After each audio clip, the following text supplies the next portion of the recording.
Sir सबसे पहला सवाल मैं आपसे करना चाहूँगा, अगर मैं तमाशा की बात करूँ, with all due respect, they are brilliant actor, Ranbir Kapoor और दीपिका पादुकोण, उनकी एक्टिंग को लेकर कोई सवाल ही नहीं पैदा होता। यही यही दो क्यों चाहिए थे आप? जब आप कास्टिंग करते हैं ना तो आप एक एक की कास्टिंग करते हैं, आप कभी ऐसे नहीं जाते कि मैं दो को कास्ट साथ में कर दूँ। I never think of pairs. मैंने देखा कि ये जो कैरेक्टर है वेद का, उसके लिए रणबीर सूटेबल है और जो दीपिका है वो बहुत सूटेड है तारा के लिए, तो उस तरह से अलग अलग इनकी कास्टिंग की। ओके, अगर मैं प्रेम कहानियों की बात करूँ, आपने एक नई परिभाषा दी है, चाहे वो जब भी मेट हो, चाहे वो रॉकस्टार हो। रॉकस्टार जैसी फिल्म देखने बहुत अपीलिंग लगी लोगों को, एक अलग तरह का प्रेम देखने को मिला। तमाशा की मैं अगर बात करूँ, किस तरह का प्रेम होगा इम्तियाज सर? ये उस तरह का प्रेम है, तमाशा में उस तरह का प्रेम है जो प्रेम एक नॉर्मल इंसान को एक्स्ट्रा ऑर्डिनरी बनाता है, जो एक साधारण व्यक्ति को कलाकार बनाता है। ये इस तरह का प्रेम है, ये इस तरह का टच है जिससे आपको समझ में आता है कि ज़िंदगी में औरत क्यों ज़रूरी होती है और वो किस तरह से आपको उस जर्नी पे ले जाती है जिससे आप खुद को पहचान सकें। कुछ रियल लाइफ रेफरेंस भी आपने उठाए, जैसे आपने कहा कि एक औरत बताती है आपको, जी जी जी एक जी। अलग सफर पे ले जाती है। क्या कहीं निजी जिंदगी से भी कुछ खाया निजी आपने? ज़िंदगी निजी ज़िंदगी में जो ख्यालात होते हैं, जो आपके इंसिडेंट्स होते हैं, वही आपको कहानी सजेस्ट करते हैं। मगर ये ज़रूरी नहीं होता कि जो कहानी आप दिखा रहे हैं वो दरअसल पूरी तरह से निजी ज़िंदगी पर बेस्ड हो। तो मेरे ख्याल से कुछ छोटी मोटी चीज़ें होंगी जो मैंने भी अपनी ज़िंदगी में देखी हैं, जो आप तमाशा में देख सकते हैं, मगर पूरे तौर पे ऐसा नहीं है कि ये पिक्चर ऑटोबायोग्राफिकल है। कि तमाशा टाइटल देने की कोई खास वजह? तमाशा टाइटल मेरे ख्याल से पहली बार ऐसा हुआ है कि मुझे अपनी फिल्म का टाइटल पसंद है, बिकॉज हर तरह से ये फिल्म ये टाइटल इस फिल्म से सूटेबल है। पहली बार तो तमाशा का मतलब जो होता है वो होता है एक स्पेक्टिकल, एक नज़ारा, या कह लीजिए एक शो जिसको आप देखते हैं और जिसको देख के आपको मज़ा आता है। तो दूसरी बात ये कि तमाशा अक्सर अक्सर स्टेज से रिलेटेड होता है। इसमें आप इसमें भी स्टेज से बहुत लेना देना है इस फिल्म को। जैसा कि आप देखेंगे अल्टीमेटली वो जो मैं कह रहा था कि आर्टिस्ट है वो स्टेज पे अपनी कहानियाँ कहता है, तो उसीलिए तमाशा हर तरह से सूटेबल था और मैंने अपने आप को बहुत खुशकिस्मत समझा कि किसी किसी तरह से तमाशा टाइटल अब तक ऐसा एक टाइटल है जिस पे फिल्म बनी नहीं है, जो कि बहुत एक रेयर बात है। ओके, वैद की मैं बात करूँ, रणबीर कपूर की बात करूँ, मैं तारा की बात करूँ, पहले दिन द वेरी फर्स्ट शॉट और the very first seen you shot with him, क्या ब्रीफ था आपका दोनों को किरदारों पहले के तो लिए? उनको कहानियाँ पता थी, दोनों रणबीर और दीपिका को कहानी फिल्म की पता थी, उसके कैरेक्टर के बारे में, कैरेक्टर की कहानी, उसकी बैक स्टोरी, क्या ज़िंदगी रही होगी, सारी चीज़ों की डिस्कशन हो गई थी। हमने कई सारे सीन्स इधर वर्कआउट भी कर लिए थे इसी कमरे में, ऐसे इम्प्रोवाइजेशन, स्क्रिप्ट रीडिंग, उस तरह से हम हर तरह से तैयारी भी की हुई थी। पहला जो शॉट था पूरी फिल्म का, जो पहला शॉट जो था वो दोनों रणबीर और दीपिका दोनों के साथ था कॉर्सिका में। एंड बस कुछ नहीं, उन्होंने स्क्रिप्ट पढ़ा, फिर वो हम लोगों ने डिस्कशन फिर से किया, उसके बाद हम लोग गए वहाँ पे और पता नहीं मुझे मैंने क्या कहा या उन्होंने क्या पूछा, it just flowed like that. तो क्या आप इतनी आसानी से कह जाते हैं चीज़ें? अगर हम गाने भी अगर हम देखते हैं आपकी फिल्मों की, वो कहानी को कहीं ना कहीं आगे ले जाते हैं।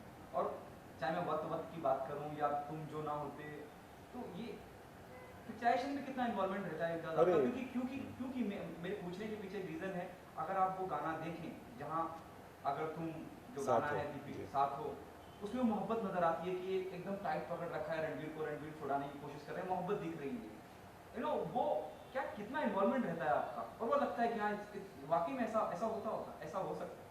मुझे गाना शूट करना बहुत पसंद है, और लोग अक्सर मुझसे पूछते हैं कि क्या मैं कभी ऐसी फिल्म बनाऊंगा जिसमें गाने ना हो। मुझे बड़ा डर लगता है क्योंकि मुझे गाने शूट करने में बहुत मज़ा आता है और मैं बहुत ज़्यादा इन्वॉल्व रहता हूँ। इनफैक्ट इस फिल्म में 7 गाने हैं जो पिक्चर में दिखते हैं, उसमें कोरियोग्राफर सिर्फ 2 गानों में, बाकी हम लोगों ने अपने से ही किया है। कई बार ऐसे डांस भी हैं जो इन लोगों ने खुद ही किया है, खास करके रणबीर ने बहुत सारी चीज़ें खुद ही की हैं, हम लोगों ने आपस में वर्कआउट किया है। एक्चुअली मैं इसको मजाक में कहता था रणबीर को कि इस फिल्म में तो तुमको कोरियोग्राफर का भी टाइटल मिलना चाहिए और मुझे भी। तो मुझे मज़ा बहुत आता है, मगर मैं चाहता हूँ कि गाने जो हैं ना फिल्म में, वो फिल्म की कहानी को आगे बढ़ाएं। ऐसा ना हो, देखिए अक्सर हमारी ज़िंदगी में ऐसे लम्हे होते हैं जिसमें हम कुछ बोलते नहीं हैं, मगर वो बहुत मीनिंगफुल होते हैं। और तो यहाँ पे स्कोप होता है गाने का। तो मैं गाने बहुत एंजॉय करता हूँ अपनी फिल्मों में। अगर तुम साथ हो, खास करके वो जिस जिस सीन का मैंने जिक्र किया जहाँ दीपिका ने बहुत जोर टाइट करके पकड़ रखा है रणवीर को, उस सीन में, उस सीन का आपका क्या विजन, जैसे आपने बताया कोरियोग्राफर तो नहीं था, लेकिन क्या एक खासियत थी उस सीन की, एक खासियत है, मैं आपको बताता हूँ पूरा जो वो सिचुएशन था। उसमें क्या था, मैंने दीपिका और रणवीर को कम से कम चीज़ें बताई थी। आप कह लीजिए एक तरह से एक्सपेरिमेंट था। मैंने कहा कि बहुत कम चीज़ें बताई मैंने कि ये ऐसे ऐसे ये सीन होता है, सीन के बाद ये गाना शुरू होगा। 4-5 चीज़ें बताई थी कि ये टेबल है, वो छुड़ा के यहाँ आएगा, ऐसे बैठोगे, फिर वो आके ऐसे बैठेगी, फिर तुम इधर देखोगे और फिर वैसे, और उसके बाद फिर तुम उठ के चले जाओगे। कब, कैसे, कितनी देर के बाद, ये कोई कुछ नहीं बताया था। मैंने बोला था अब तुम लोग जो करोगे वो मैं देखूंगा और फॉलो करूंगा। फिर मैंने देखा कि वो ऐसे कर रहा है, तो मैंने बोला एक सेकंड, तो अभी शॉट ये होगा। ये नहीं था कि मैंने शॉट पहले से डिसाइड किए हुए थे, यूजुअली उल्टा होता है। तो उस गाने में आप समझ लीजिए कि मैं रणबीर और दीपिका को फॉलो कर रहा था। ओके, मैं वसत पे आता हूँ। वसत की अगर मैं बात करूँ, एक एक्टर जो उसमें रॉक स्टार टाइप हैं और उनके वीग वगैरह लगा रखी है आपने, और हस्बी ओबामा का भी हिस्सा था, छोटा सा रोल किया, बहुत अच्छा किया था। हुए थे। बिकॉज उनको भी लेना है क्योंकि आप यू नो म्यूजिक एक अलग तरह का है, और फिर पिक्चराइजेशन भी आप जिस तरह करते हैं, कहाँ से सोचते हैं इम्तियाज आप? देखिए क्या है, मैं आपको बताऊं क्या होता है कि मैंने दुनिया में बहुत जगह ट्रैवल किया है, मैंने हर सतह के लोग से मुलाकात की है। मुझे लगता है कि कुछ मूलभूत चीज़ें होती हैं ना जो हर आदमी में कॉमन होती हैं। जो शहर में रह रहा है वो कहीं ना कहीं अपने आप को एक मैकेनिकल ज़िंदगी में फंसा हुआ इंसान समझता है। कुछ ना कुछ मजबूरियाँ होती हैं हालात की, जो हर इंसान के साथ होती हैं, चाहे वो और वही मैं दिखाना चाह रहा था। ये जो कैरेक्टर है जो इश्तियाक ने प्ले किया, जो वत वत गाता है, वो एक रिक्शा वाला है। उसकी कहानी वेद की कहानी से इतनी ज़्यादा मिलती है, हालांकि वो लोग अलग अलग लेवल के लोग हैं, और आप रिक्शे वाले से हमेशा बात करते हैं और वो आपको अपनी कहानी हमेशा सुनाता है। आपको अक्सर, मुझे लगा है ज़ाती ज़िंदगी में कई बार लग चुका है कि यार मैं जो एक्चुअली सोचता हूँ मैं फिल्म डायरेक्टर हूँ, बट ये जो रिक्शे वाला, आपको पता होगा मैं रिक्शे में बहुत ट्रैवल करता हूँ, तो रिक्शे वाले से जब बात, उसको पता नहीं मैं कौन हूँ, वो अपनी बात बताता रहता है, बट मुझे लगता है कि मेरी ज़िंदगी से कितनी करीब है इसकी ज़िंदगी। तो फिर उसको मैंने इश्तियाक को कास्ट किया। एक्चुअली वो एक कारण बनता है इस फिल्म में वेद की कहानी को आगे बढ़ाने का। और जैसे कि ये रिक्शा वाला है और ये मजबूरी में रिक्शा चलाता है, क्योंकि बड़े शहर में कीमतें बड़ी होती हैं, बच्चे हैं, पालना है, सारा कुछ है, मगर उसको बनना था सिंगर। और एक समय था जब वो इलाहाबाद में रहता था, जब वो गाने गाता था, तो उसकी मेमोरी में वो गाना है वत वत। ओके, बिकॉज मैं शायद आई बी रिपीटिंग माई सेल्फ, जिस तरह के किरदारों का चुनाव आप करते हैं, अगर मैं रॉकस्टार की बात करूँ, जी। रणवीर की जो भाभी बनी थी, रणवीर की जो भाई बने थे, तो भाई बता कब करेगा, मुहूर्त निकालेंगे क्या? हाईवे की मैं बात करूँ, जहाँ पे वो रणदीप हुडा का जो हेड रहता है वो आके कहता है भाई भाटी ये बात तो रह जाएगी, वो वो अच्छा डायलॉग था। इतनी डिटेलिंग कैसे कैसे करते हैं रणवीर और इम्तियाज आप, मतलब और फिर उसके बाद वो किरदारों को देखना बड़ा मुश्किल होता है, वो नजर भी नहीं आता। जी जी जी जी जी जी। वो फिर बाद में आप उन्हें ढूंढें या किसी और फिल्म का हिस्सा बनते हुए देखें, वो भी नहीं होता है। और लेकिन हाँ, वो जितने वक्त के लिए भी रहते हैं, भले से थोड़े से वक्त रहे, फिर छाप छोड़ जाते हैं।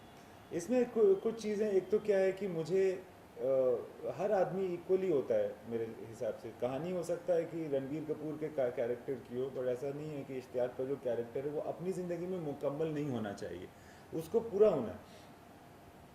दूसरी बात क्या है कि मैं थिएटर का हूँ, तो इंटरैक्टिव तरीके से सीन्स बनाना मुझे बहुत पसंद है। ऐसा नहीं कि सिर्फ एक हीरो है, उसका क्लोजअप है और बाकी सारे लोग मैटर नहीं करते हैं, उस तरह से मैं काम ही नहीं कर पाऊँगा। तो कास्टिंग मेरे लिए बहुत इम्पोर्टेंट चीज़ होती है, और मैं चाहता हूँ कि रियल जो मुझे ये एहसास दिला सकें कि ये दरअसल हो रहा है। उस तरह के एक्टर्स हों, उस लेवल की एक्टिंग हो. Can you just flip that down please? Yeah, just flip that down. Close it. Thanks.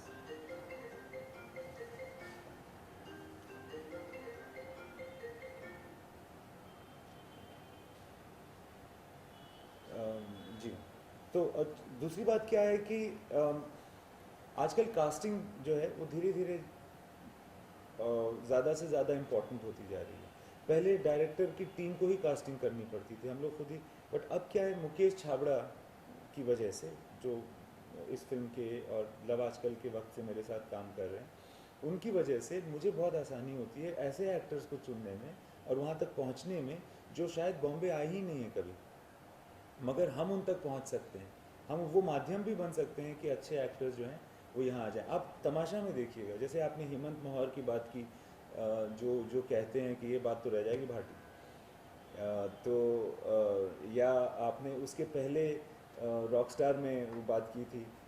बहुत ही अच्छे एक्टर्स हैं ये लोग. बाद में मतलब उनमें से कई एक्टर्स ने बाद में भी एक्टिंग की, भाभी हों या वो जो बड़े भाई हैं जयदीप ने अनुराग की फिल्म में बहुत बड़ा रोल किया था. तो I am actually very thankful to Mukesh, जो बाहर से जाकर के ऐसे लोगों को लाता है. और इस फिल्म में तमाशा में आपको देखने में आएंगे ऐसे कई सारे पार्ट्स. अब मैं बहुत एक्साइटेड हो गया हूँ आपकी बात सुन के कि आप खुद देखिएगा. पर्सनली ज़ाती तौर पे आपसे कह रहा हूँ कि शिमला में हम लोगों ने बहुत सारे सीन्स किए ना. बहुत बड़ा पार्ट है शिमला में, कॉर्सिका में, वहाँ के एक्टर्स के साथ. शिमला में भी नहीं, शिमला से भी छोटी जगहों के एक्टर्स के साथ. हमारे में राम सीता है. सीता जो हैं वो एक वो सीता नौटंकी में प्ले करती है मनाली की रामलीला में. और जो राम है वो जो यहाँ पे शिमला में जो रामलीला होता है उसमें राम प्ले करता है. सो ये वाले एक्टर्स हैं जिन्होंने, रावण जो है वो भी शिमला के हैं. सो ये बहुत बहुत बहुत कास्टिंग. तो शिमला में जाके वहाँ रह करके इन लोगों ने कास्टिंग की है. फिर मैं जा कर के वहाँ मिल करके लोगों को फाइनलाइज किया है. कॉर्सिका में भी यही किया हमने, अलग अलग जगह में इस तरह से किया है. ओके मीरा, अगर मैं मीरा जो किरदार निभाया था दीपिका ने बहुत वक्त पहले, सैफ की फिल्म की मैं बात करूँ, कॉकटेल में, कितना कितना ग्रो किया उन्होंने as an actor, as an individual. बहुत ज़्यादा ग्रो किया है. मेरे ख्याल से दीपिका की एक शाइनेस थी, वो बहुत शाई है एज अ पर्सन. वो शाइनेस पहले उसकी एक्टिंग में भी आती थी, उसके कॉन्फिडेंस को कम करती थी. अब वो शाइनेस उसकी ज़िंदगी में तो है मगर उसकी एक्टिंग में नहीं होती. ओके, रणबीर कपूर रॉकस्टार के बाद अब, और क्या कहना चाहेंगे आप रणबीर के बारे में, और रणबीर कितना सरप्राइज करेंगे अपने फैंस को, ऑडियंस को, क्रिटिक को? मैं रणबीर के बारे में ये कहना चाहूँगा कि ये एक बड़ा जानवर है, ये एक अलग रेस का घोड़ा है. इसके जो हाइज एंड लोज होते हैं ना, ये अलग, इसकी रिदम अलग है. ये ट्रू एक्टर है. तो ये अक्सर उस रेस में होता ही नहीं है जिस रेस में लोग उसको देखने की कोशिश करते हैं. तो मुझे लगता है कि रणबीर इस फिल्म में उसने मेरे हिसाब से रॉकस्टार से ज़्यादा डिफ़िकल्ट रोल किया है, रॉकस्टार से ज़्यादा मल्टी लेयर्ड रोल किया है और यूनिक रोल किया है, जो कि जिससे आप रिलेट तो कर सकते हैं. आपको लगेगा कि ये मेरे साथ ही हो रहा है, मैं सारा फील कर सकता हूँ कि ये जो मुझे बताने की कोशिश कर रहा है. Yet at the same time he is doing it so nicely that he is moving me. So मुझे लगता है कि मुझे बहुत ज़्यादा एक्साइटमेंट है रणबीर के रोल की वजह से इस फिल्म में. मुझे बहुत ज़्यादा एंटिसिपेशन भी है कि लोग जब उसको देखेंगे तो वो क्या कहेंगे. Okay, the last one sir. Yes sir. जरा प्लीज, तमाशा के अगर मैं ट्रेलर की बात करूँ, जी, जितना जी, मैं थोड़ा बहुत जो मैं समझता हूँ, या मेरे को ट्रेलर या promo as an individual, as a journalist, कहीं ना कहीं इस बात का एहसास दिलाता है ट्रेलर या प्रोमो कि एक शख्स किसी से प्यार तो करता है, लेकिन उसका अपने किसी एक काम को लेके या किसी एक पैशन को लेके एक अलग जुनून है, तो उसमें ही उससे मोहब्बत करता चला जाता है, और वही तमाशा होता है. अच्छा. Is it true? नहीं, एग्जैक्ट ऐसा नहीं है, बल्कि दूसरी तरह से. मुझे लगता है कि अगर आप इसी ट्रेलर को देखिए जब तमाशा फिल्म हम बना रहे थे ना, तो हमें उस वक्त बनाते हुए भी मालूम था कि ये फिल्म जो है ना, इसका ट्रेलर बनना बहुत बहुत मुश्किल होगा, क्योंकि वो फिल्म की कहानी ऐसी है। क्या होता है ना कि कभी कभी एक लड़की एक लड़के से प्यार करने लगती है, मगर वो जिससे प्यार करती है ना, वो उसके अंदर का इंसान है, बाहर से वो कुछ और है। तो जो उसकी उसकी जो बाहर का जो रवैया होता है, ये उसको नहीं पसंद आता। वो कहती है कि तुम वो क्यों नहीं हो जो मैं समझती हूँ कि तुम हो, जो तुम्हारे अंदर मुझे दिखता है। मगर उसको बनने के लिए आपको अपनी ज़िंदगी में जितने चेन्स लगी हुई हैं, जितने आप हिपोक्रेसी में फंसे हुए, उस सबको तोड़ के निकलना पड़ेगा। एक चैनल आईडी चाहिए मेरे को। जी। इनका सर